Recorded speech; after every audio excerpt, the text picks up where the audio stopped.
Hey y'all, it's Allie. Someone in my comments asked me to do a cooking video, and I thought, what the fuck? Why not? you know? So I'm gonna start off by roasting some potatoes because I like potatoes. The first step to that is, of course, cutting the potatoes up because you don't want a huge bite. You want to be enough to fit in your mouth, but not much else. You feel me? Holding a knife is a very common thing for people to fuck up for whatever reason. You don't cut like this, right? If you're cutting your meat on your plate, that'll be fine, but if you want to cut your vegetables and things like that in a speedy manner when you're trying to cook, it's better to hold it like a pencil with your pointer finger and your thumb on either side of the blade. A bigger knife is better. It's actually safer. Don't ask me why, it just is. I don't really cut myself with big knives like this because I have more control of what I'm doing. Your hilt of the knife, the handle, needs to be kind of tucked into your wrist, right? So you can't zhuzh it up and fuck up your hand. So when you cut like that, it's kind of like a very fast way to go. To cut things, you go straight down.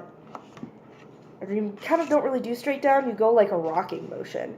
So tip, rock it into the first, right? Into the back of it. And that's just, a little tip on how to properly cut potatoes.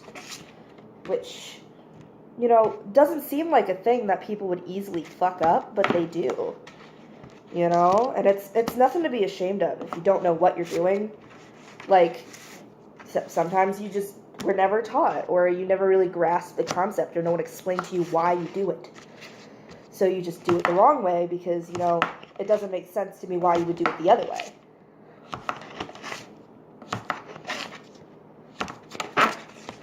See how quickly that potato just kind of disappeared? Also, cutting two at a time is not a bad idea. I'll show you when I cut the next one.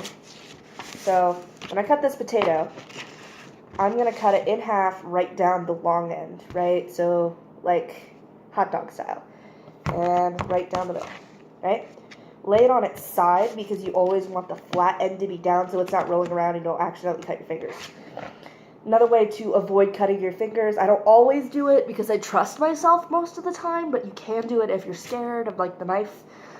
Perfectly rational fear, don't worry about it. Tuck your fingers underneath and kind of dig your nail into what you're doing. That way you can kind of rest your knife against your knuckles and you're not going to cut off your finger.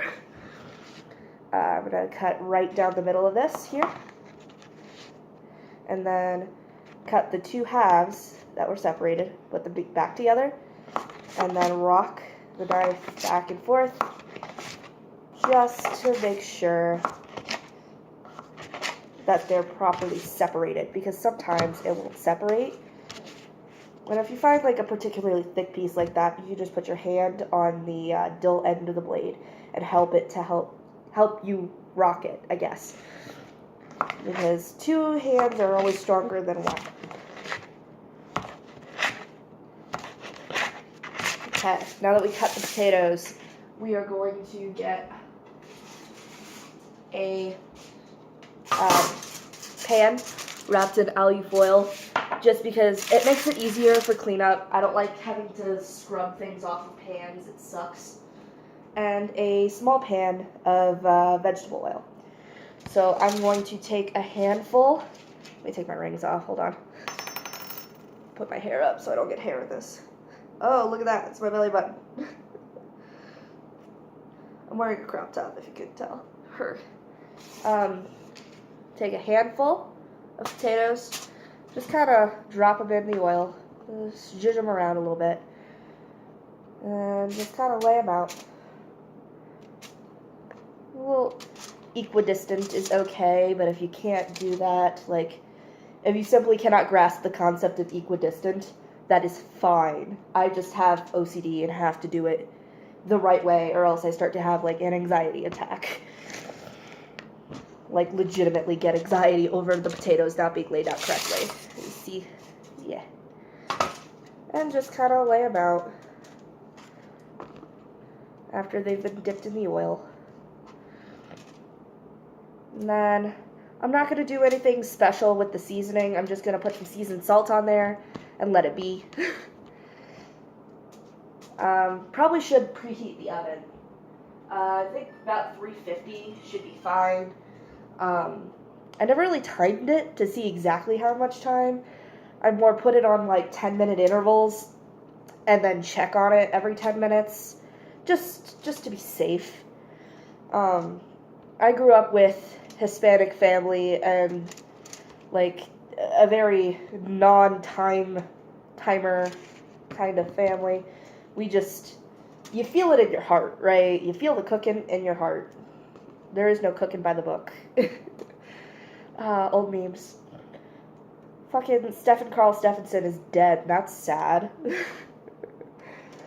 I really liked Lazy Town as a kid. I used to be in love with Stephanie's pink hair. And when I was 15, I think, I dyed my hair to be the same color as hers. You might be able to find pictures of that on my Instagram. I'm not sure. There used to be a ton on my old Facebook, but I had to delete it after, somebody did a thing and doxed me, and I didn't want them to go after, like, my sister or stuff like that, so. Yeah, don't blame me for this. Blame, like, whoever the hell decides that this is a good idea. Ugh. And just, pepper them in. Your hands will get coated in oil, but that's fine. That's what dish soap is for. You will be okay. I promise. All that. And drown them in the oil. Okay. Now I just have some plain seasoned salt in a shaker here. I'm going to open it up to the shaker end. Hold on. It's a new package, okay? I'm going to shaker end and just kind of dust it.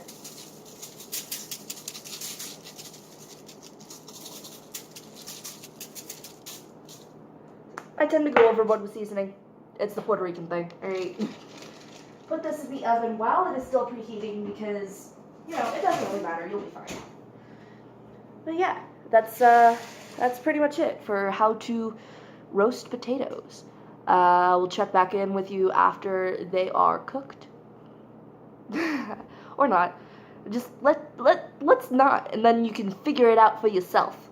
Like, you'll know they're done when you stick your fork in there and it goes in nice and easy and like soft.